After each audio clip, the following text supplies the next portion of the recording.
무량 구원급에 부처님은 한량없는 길고 긴 세월 속에서 구원급, 오래고 오랜 세월 속에 이갈 세간 운해해 하시고 이미 다 했다. 없앴다 이 말이에요. 무엇을? 세간에 있는 세상의 운해해 근심과 번뇌의 바다를 다 녹여 없앴다. 말려 없앴다. 그렇습니다. 부처님은 세속적인 고뇌는 없어요. 벌써 일찍부터 없습니다. 그 말이에요. 부처님은 그랬잖아요. 부처님은 한량없는 구원급에 이미 세속적인 세간의 운해, 근심과 걱정과 고뇌 이런 것은 다 없어졌다.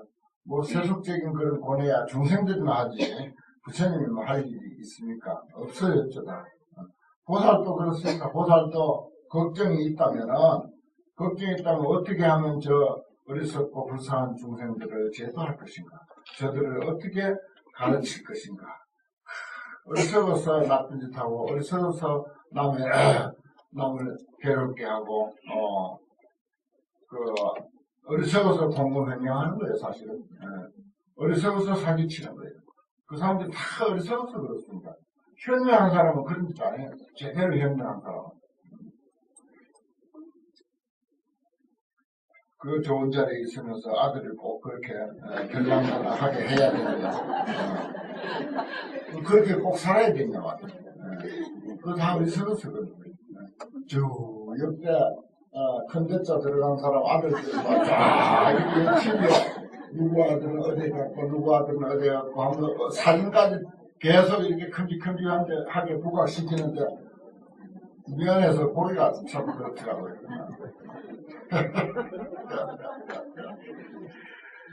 그거 다 어리석어서 그래요.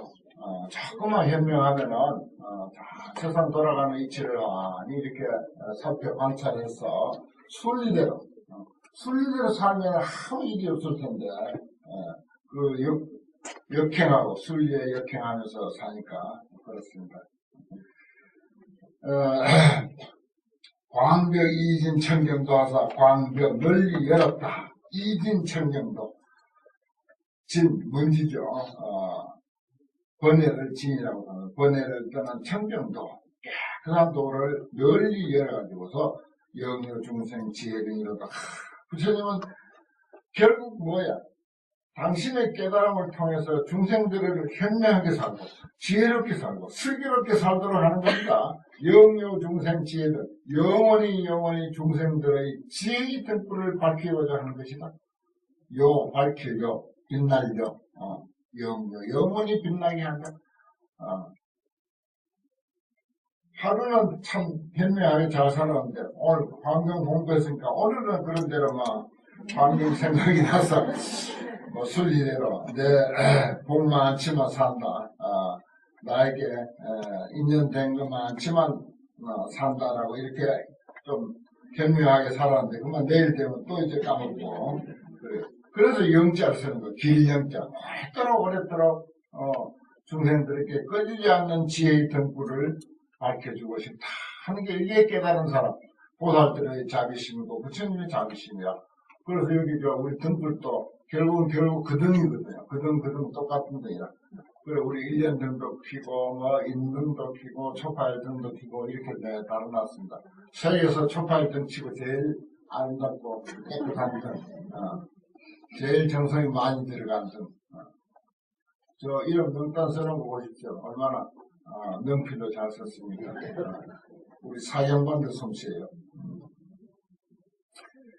그겁니다. 바로 영유 중생 지혜 등 그런 사잖아요. 열의 법신 시행광대하사 열의 법신은 매우 광대하다. 넓고 크다.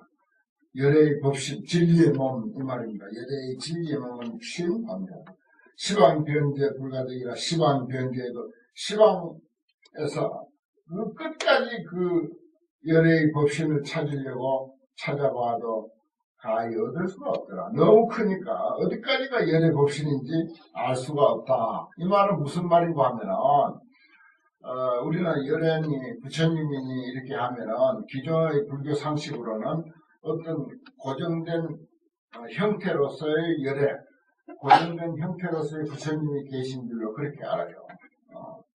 또 우리가 쉽게 이해하는 게 역사적인 서가모니 부처님을 이해하고 또 과거 무슨 극락세에 계시는 아미타불 또 그런 대로 들어서 이해하고 아주 작게는 법당에 계시는 불상도 부처님이라고 그렇게 이해하고 그래서 소견이 좁아져 있어 사실은. 그것을 인연으로 해서 진짜 열애 법신 신관계에서 시방변제 불가득한 이와 같은 부처님의 법신을 열애의 법신을 이해해야 되는데 그런데 우리는 그 안목이 매여 있어가지고는 열애 법신이 관계에서 시방 변제, 시방이 가득하다고 하는 것을 이해를 못하는 거죠. 그래서 이건 무슨 의미인가 하면 시방 세계의 모든 존재, 두두물물이 그대로 열애의 법신이다 이 말입니다. 그대로 부처님이다 이 말이에요. 진리고. 그러니까 모든 존재에 진리가 없는 게 없어요. 진리가 있다면 그건 그대로 열애 법신이야. 그런 이치입니다. 그런 도리가 있어요. 우리는 거기에 눈을 빼야 되는 것입니다. 그래서 이제 소동파 같은 애들도 산천초목이 그대로 청정법신 비로자나물이구나. 저 흐르는 물소리가 그대로 열애의 광장 설법이구나. 이렇게 표현을 했지 않습니까? 눈을 뜨면 이제 그런 표현이 절로 나오는 거죠. 일체 방편 무한량하시니 그래서 일체의 모든 방편들이 한량이 없으시니 묘광명천 진음이 이르다 묘광명천왕이 그 지혜로서 능히 그 도리에 들어갔더라. 그러한 이치에 들어갔더라. 그 다음 생로병사 우비고 이거 우리가 생로병사의 비밀도 있고 그런데 이제 불교에서 말하는 게 생로병사죠. 거기다 좀 더 보태면 우비고야 근심 우자 슬플 피자 고통 고자 그것이 있어가지고서 핍박세간 무장하리라. 세간을 우리가 살고 있는 우리 모두를 포함한 세상입니다. 세상을 핍박하는 거야. 막 껴붙이는 거야. 살기가 힘들고 늙으니까 참 쪼그러지고 힘없고 걸핏하면 병들고 그래서 결국은 죽고 하는 그런 과정에서 근심, 걱정, 고통이 얼마나 많습니까? 그게 생로병사우비고야. 그것이 우리 인생살이 세상의 모든 사람들 핍박하고 있으면서 무장물이야. 한순간도 쉬는 시간이 없어.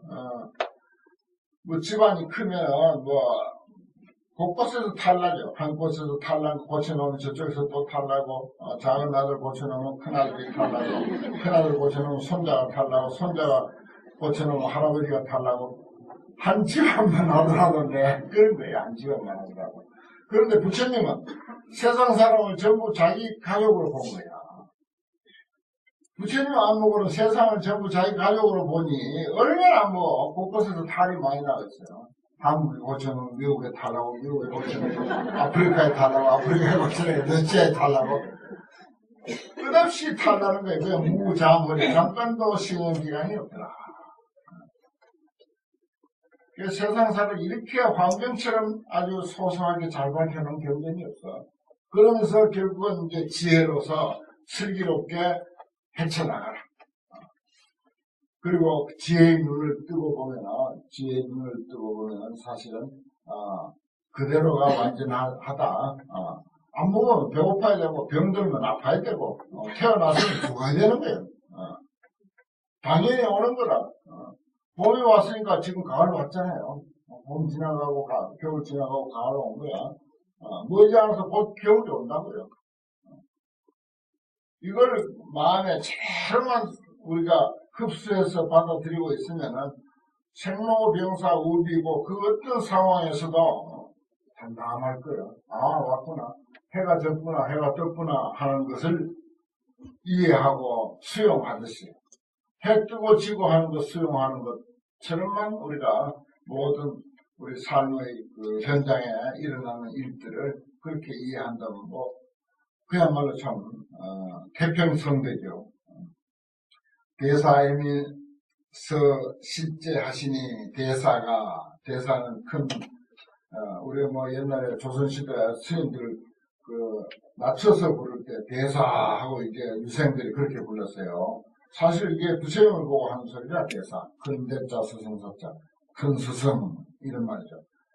대사께서 부처님께서 애미 여겨 아주 불쌍히 여겨 중생들이 세간에서 끝없이 고통 속에 시달리는 것이 너무 불쌍하다.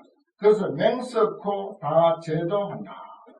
중생 번뇌무진서원단 그렇죠. 번뇌가 아무리 많다 하더라도 맹석호 다 끊을 것이다. 라고 하는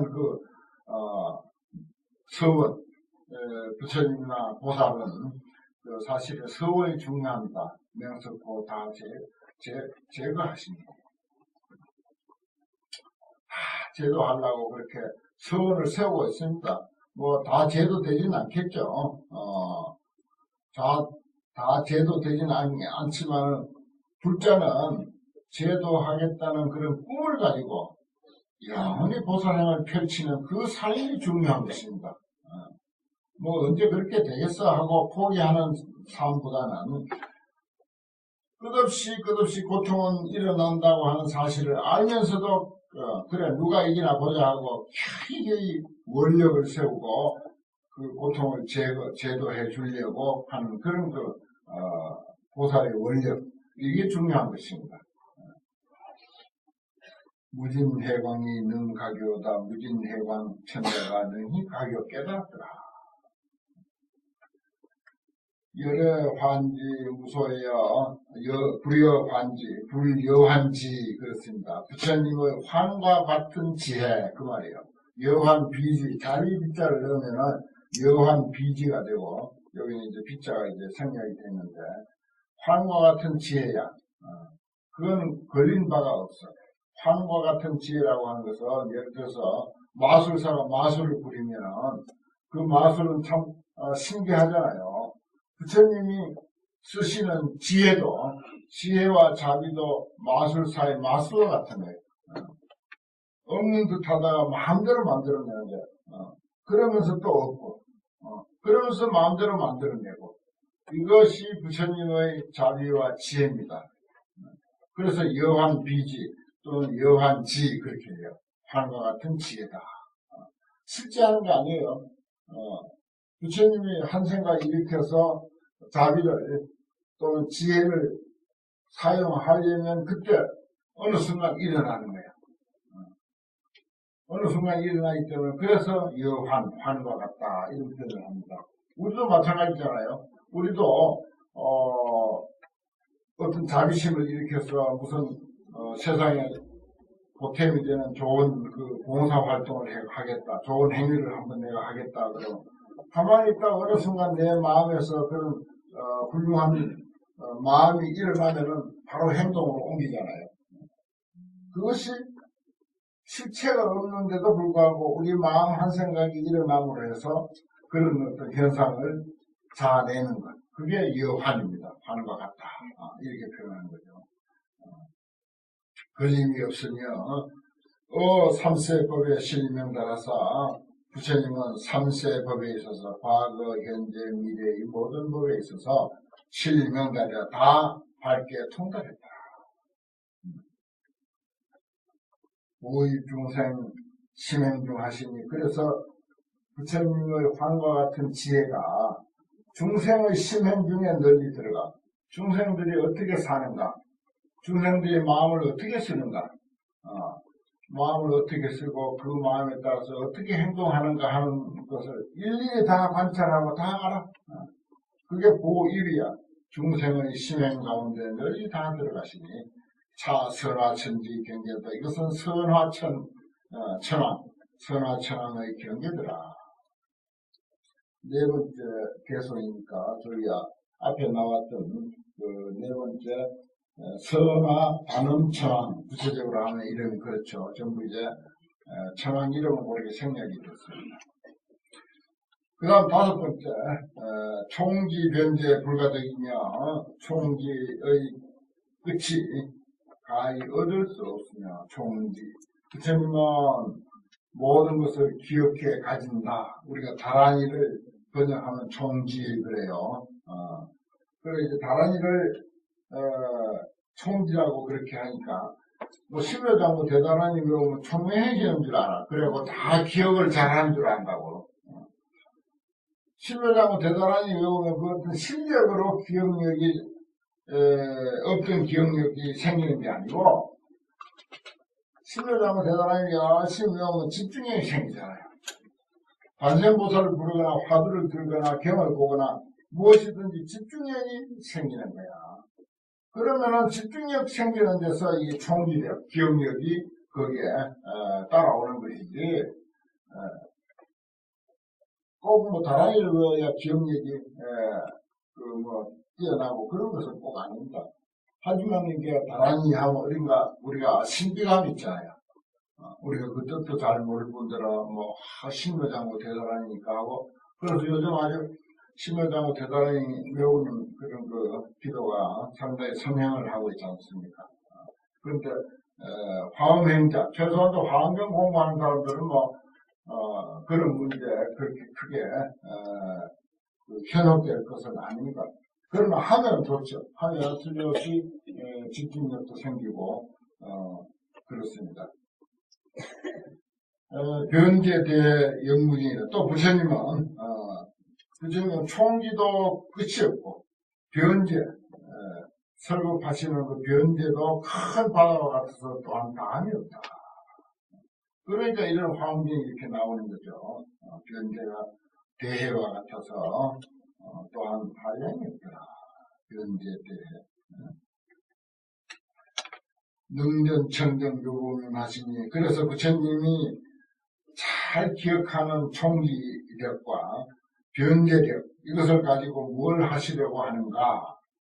능전청정 묘범이야. 청정묘범은 아주 뛰어나고 훌륭한 미묘한 법의 바퀴를 굴리려고 하는가? 아주 훌륭한 법문을 하려고 하는 것이다 이 말입니다. 기억력 좋고 변제 좋고 그래가지고 사기나 치면 뭐합니까? 부처님 법 잘 배워서 그 훌륭한 변제를 가지고 부처님 법을 전해야죠. 여기 보십시오. 능전 청정 묘범면 청정한 묘범면을 능히 굴린다. 그렇게 했잖아요. 그렇습니다. 경제력이 또 마찬가지고 어떤 지식력도 마찬가지고 자기가 가지고 있는 능력이 무엇이 됐든 간에 뭐 얼굴이 잘났고 건강하고 하면 얼굴이 잘나고 건강한 거 그것도 어떻게 활용하는 게 가장 유효적절한가 나에게 덕이 되고 남에게 보탬이 될까 부처님의 법을 배워서 능전청정 묘범면 하는 게 좋아요. 부처님은 총지와 변제를 가지고 청정 묘범면을 굴리는 데 썼다 이런 표현이 있지 않습니까? 이제 여러분들 그 가슴 속에 어떤 능력이 있는가 잘 감지를 해서 그 능력을 부처님 법을 펴는데 쓰면은 그 복이 몇 백배, 몇 천배로 불어납니다. 차시 대광지 해탈이로다. 이것은 대광 해탈이다. 대광천왕의 해탈이다. 대광명 천왕이야. 총기 대광명 천왕 이름이. 그 다음에 여섯 번째 업성광대 무궁진을 어제 공무사에서 그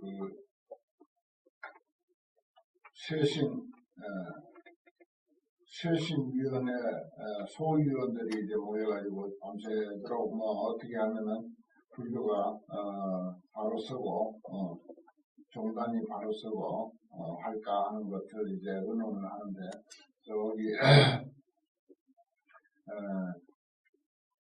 그 불교 TV에 성우스님 회장 성우스님이 와가지고 이런 이야기를 한다. 요즘 출가한 사람들 그 엎덩어리가 모두 추가해가지고 엎성광대 무궁지 엎덩어리가 추가해가지고 어떻게 해볼 도리가 없다. 옛날에는 뭐 한 10대 그죠? 나이 많아봐야 20대 초반에 추가했으니까 뭐 20대 초반까지 뭐 업을 지었다면 뭐 얼마나 지었겠어요. 지금은 뭐 30대, 40대 뭐 이렇게 그냥 추가를 하니까 실컷 세속에서 업 지을 거 다 지어가지고 이제 할 거 없으니까 이제 업만 잔뜩 가지고 제대로 들어온 거예요. 그런 사례가 많아가지고 가만히 보니까 행자 교육에 가가지고 가만히 보니까 전부 없어가지고 저걸 어떻게 하나 하는 생각이 들더라는 거지. 그 탄식을 하더라고요. 참 중생의 업이라고 하는 것은 명분이 있어요. 업력난사이. 업은 참 불가사의한 힘을 가졌다. 업력은 불가사의한 힘을 가졌는데 업력 무서운 거죠. 그래서 업을 잘 익혀야 돼. 궁극적으로. 그래서 불업을 익혀야 되고 보살업을 익혀야 된다. 그래서 불업 보살업이란 말이 있습니다. 그냥 우리가 업하면 부정적으로 보는데 절대 부정적으로만 볼 게 아니에요. 선업 있잖아요. 악업도 있지만 선업이 있잖아요. 중생업도 있지만 보살업도 있잖아. 동물업도 있지만 신선업도 있을 수가 있는 것이고. 그렇습니다. 경전에 불업이니 보살업이니 하는 말이 뭐 흔히 나오는데요. 그래서 우리는 뭐 그 스님이 그 업덩어리가 들어왔다라고 하는 것은 그 불업이나 보살업 덩어리라는 뜻은 아니겠죠. 여기는 업성광대 무궁진, 업성은 광대에서 다 아니었다. 지혜로 가교하여 선 계시하시니, 그 지혜로서 환히 깨달아 보는 거예요. 그리고 그 스님이 가만히 그 행자들 뭐 30대, 40대 돼가지고 출가한 행자들 가만히 앉혀놓고 가만히 쳐다보니까 참 기가 차는 거지. 지혜로 가교해서 환히 선 계시하시니 잘 계시 가르친다 이 말이죠. 어쨌든 그들을 그래도 업이 높도록 업이 불업과 보살업으로 바뀌도록 그렇게 이제 업전환을 시켜주는 거죠. 우리가 이런 환경을 놓고 이런 시간을 갖는 것도 어떻게 보면 업전환입니다. 업전환. 업을 우리가 전환하는 거예요. 이 환경의 그 맛을 아까 내가 법문중식원 야운기장공이라 참 근사하잖아요. 그런 구절이라도 참 마음에 이렇게 물어놓게 하면 저절로 우리 그 보이지 않는 어떤 그 아래아식 속에 장식 속에 쌓여 있는 탁한 것들은 싹 정화가 됩니다. 깨끗이 정화가 됩니다. 그런 능력이 있습니다. 그래서 이제 이런 그 환경에 맛을 들이고 환경 공부를 하는 이 시간은 참 내 자신을 위한 공덕 중에는 최상의 공덕이다. 그렇게 볼 수가 있습니다. 우리가 모두 공덕 닦으려 이 세상에 온 거예요. 무슨 공덕을 닦는 게 제일 최상의 공덕이냐? 우선 내 자신 속에 이러한 그 법의 물을 마시고 법의 우유를 마시는 이러한 노력. 이것이 이제 제일 내 자신에게 최상의 공덕이다. 이렇게 볼 수가 있습니다. 지혜로 가교하여 선계시하시니 일체 방편 부사이여 일체 방편이 불가사의하며.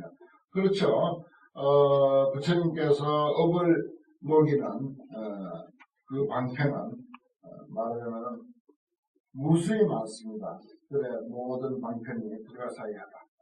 그래서 하루아침에 그 업덩어리가 깨지는 수가 있고 그 얼음 녹듯이 차츰차츰 이렇게 녹는 경우도 있고 또 봄이 오면 응달에 있는 얼음은 어느새 그 서서히 녹지만 어느새 나도 모르게 녹아버리는 그런 경우도 있고 뜨거운 물에 집어넣어서 그냥 막 녹이는 그런 방법도 있고 여러 가지 방법이 다 있잖아요. 여신은 이와 같은 이치는 해천의 소입이로다. 해천 부사의 해천왕입니다. 부사의 해천왕이 들어간 바더라. 전 부사의 묘보면하다. 전 걸린다. 바퀴 전자가 있을 때는 항상 굴릴 전자가 이제 따라다니죠. 저 앞에서도 금방 있었잖아요. 능전, 청정, 묘범년 할 때 바퀴 전자하고 굴릴 전. 여기도 굴릴 전자가 앞에 있고 윤자가 끝에 있잖아요. 전, 부사의 묘범년. 불가사의한 미묘한 법의 바퀴를 굴린다.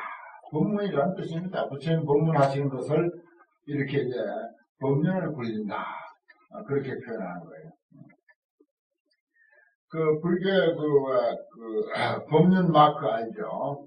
팔 정도로 이렇게 해가지고 그 바퀴 살이 8개가 되고 바퀴 모양으로 그렇게 했는데 그건 이제 사실 차크라라 해가지고 전쟁터에서 사용하는 무기의 일종이에요. 나무로 큰 수레바퀴를 만들어가지고 높은 언덕에서 저기 올라오면은 큰 바퀴를 만들어 집중하는 바퀴를 만들어서 굴려버려요. 그럼 거기에 막 사람들이 깔려 죽도록 하는 그런 전쟁 무기 중에 하나다. 옛날에 기껏해야 그런 무기였거든요. 근데 법의 바퀴를 가지고 중생들의 번뇌를 전부 깔아뭉갠다 이 뜻이에요. 그래서 법륜을 굴린다는 뜻입니다. 법의 바퀴로서 중생들의 번뇌업을 전부 깔아뭉갠다. 다 파괴한다. 그런 뜻에서 전부사의 묘법은 부처님의 법의 바퀴는 참 불가사의하죠. 그 법륜이란 결국 뭐냐? 현시수습 보리도라 그랬습니다. 보리도 수습하는 것을 현시한다. 보리는 지혜와 자비입니다. 깨달음의 내용인데 깨달음의 내용을 좀 더 부연하면은 지혜와 자비 그것을 닦는 거예요. 그 닦는 것을 현시한다. 그럼 간단합니다. 불교가 뭐냐? 지혜와 자비를 닦는 것이다. 불교 지혜와 자비를 배워서 지혜와 자비를 실천하는 것이 불교다. 부처님은 그거 가르친 거예요. 전부사의 묘법륜하사 현시 수습 보리도 요 두 구절 안에 부처님이 팔만대장경을 통해서 법문하신 내용의 목적이 어디에 있는가를 다 표현하고 있습니다. 그 보리도란 뭐다? 지혜와 자비를 말하는 것이다.